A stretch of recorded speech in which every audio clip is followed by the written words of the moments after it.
So, isang mabilisang video lang. Since yung video kanina, sinubukan natin mag-update dun sa pinakabago na firmware. Tapos, ngayon, si Deco, itong app, they want to update yung AX23, supposedly. So, makikita nyo may dalawang Deco, tapos isang AX23, isang Archer. Ito yung original ko na setup before the update, before the video, and everything else. And it is somewhat kind of seamless. Tuloy nga sabi ko, pagbababa ako sa baba, kasi nasa second floor ako, pagbaba ako sa first floor, hindi siya seamlessly lipat. Though may internet pa rin minsan, it does do seamless, but most of the time it doesn't. So, magre-reconnect ako dun sa nasa living room. But, range and speed-wise, ang speed kasi dito sa bahay is 1 gig. So, kapag connected dito sa laptop, it would reach actually 1 gig talaga.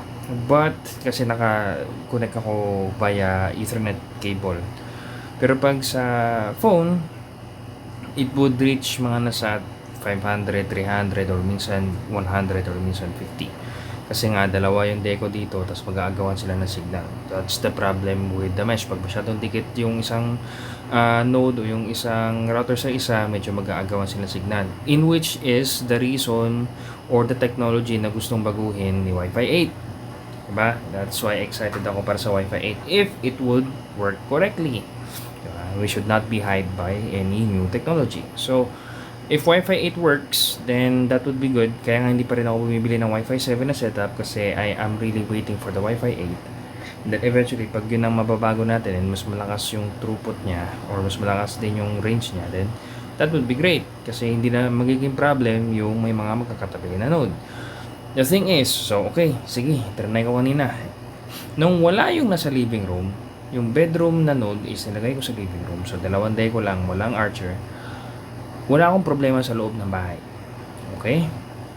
Kasi, yung speed, technically, parang mas bumilis. Kasi nga na-improve yung power or yung throughput ng 2 gig, yung 2.4 gig.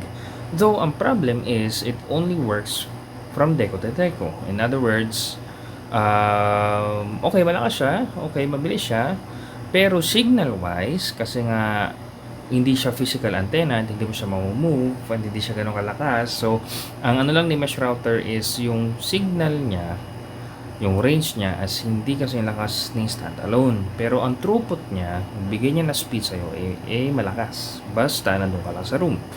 So, yung dati kong setup, which is this setup, na merong AX23, abot ako sa labas.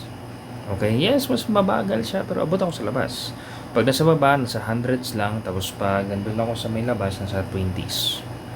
But still, abot ako sa labas. Pag yung dalawang Deco lang, which is yung trinay ko kanina, mas malakas na siya, nasa 170 na siya, pero hindi ako abot sa labas, which is the same problem I had before nung bago ko pa nilagay si AX23. So, nakatulong talaga range-wise yung standalone. Ngayon, kanina, nung standalone na lang nilagay ko, so dalawa na lang, yung isang Deco, isang standalone, o isang Deco, isang Archer, tinanggal ko yung bedroom. Naghihinayang naman ako ngayon kasi wala akong paggagamitin ng isa. Kasi yung haba ng linyada ko, from do sa original to the laptop is abot naman. Speed is nakukuha ko pa rin 1 gig and wala akong problema. Though, nakatiwangwang lang yung isang Deco. If I would give away itong Deco, it is still has the same problem. Papamigay ko dun sa brother-in-law ko, and that would be future brother-in-law. Mabubos siguro yung signal niya in a sense, kind of. But then again, as I see kanina, and as I check, yun nga, mesh router range-wise, ang medyo magiging problem, you need a lot of mesh para talagang mapalawak yung range niya.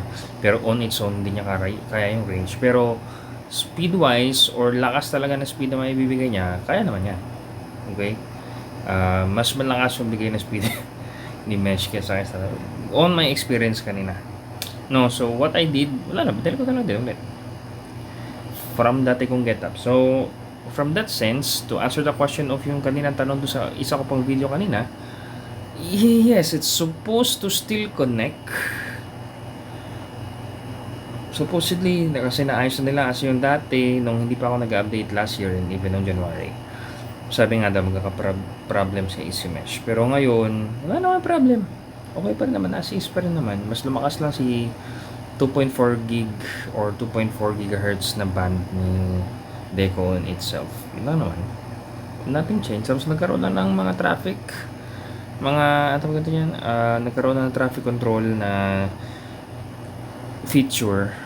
Kaya din na ganun. Hindi ko naman siya masyadong ginagamit. It's just to check and to analyze things. So, yeah, okay.